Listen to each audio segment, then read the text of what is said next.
అయితే ఇప్పుడు సడన్గా Donald Trump nuclear power plants మీద అటాక్ చేయనని చెప్పి అయితే ఇరాన్ కాస్త చార్జ్ చేసి స్ట్రైట్ ఆఫ్ హార్మూజ్ నుంచి కొన్ని చమురు నౌకలు రాణిస్తుండటంతో చమురు ధరలు కాస్త తగ్గాయి. ఇప్పుడు $96 ఒక బ్యారెల్ $96గా ఉందన్నమాట. అయితే ప్రపంచవ్యాప్తంగా మనం చూసుకుంటే కనుక ఈ చమురు ధరలు పెరగడానికి ప్రధానమైన కారణం స్ట్రైట్ ఆఫ్ హార్మూజ్ ఇరాన్ మూసేయటం అనమాట. అయితే ఇప్పుడు ప్రస్తుతం అయితే డొనాల్డ్ ట్రంప్ ఈ 5 days రిలాక్సేషన్ ఎందుకు ఇచ్చాడు, 5 రోజుల పాటు పవర్ ప్లాంట్స్ని అటాక్ చేయని ఎందుకు చెప్పాడంటే ప్రపంచవ్యాప్తంగా బగ్గుమంటున్నాయి చమురు ధరలు. అదేవిధంగా ప్రపంచవ్యాప్తంగా ఎల్పిజి ధరలు కూడా ఎక్కువైపోతున్నాయి అనమాట.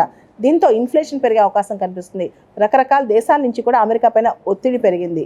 దీంతో డొనాల్డ్ ట్రంప్ కాస్త తగ్గారు. అయితే ఇది యుద్ధానికి ఫుల్ స్టాప్ కాదనే చెప్పాలన్నమాట. పూర్తిగా యుద్ధం ఆపేశారని అసలు అనుకోలేం. కొన్ని నెలల పాటు యుద్ధం కంటిన్యూ అవకాశం కూడా కనిపిస్తుంది అనమాట. అయితే అసలు డొనాల్డ్ ట్రంప్ ఇదంతా ఎందుకు చేస్తున్నాడు, వెనిజులాని అటాక్ చేసినా, అంటే వెనిజులా అధ్యక్షుని ఎత్తుకుపోయినా, లేదా ఇరాన్ సుప్రీం లీడర్ని చంపేసినా డొనాల్డ్ ట్రంప్ వ్యూహం ఏంటి?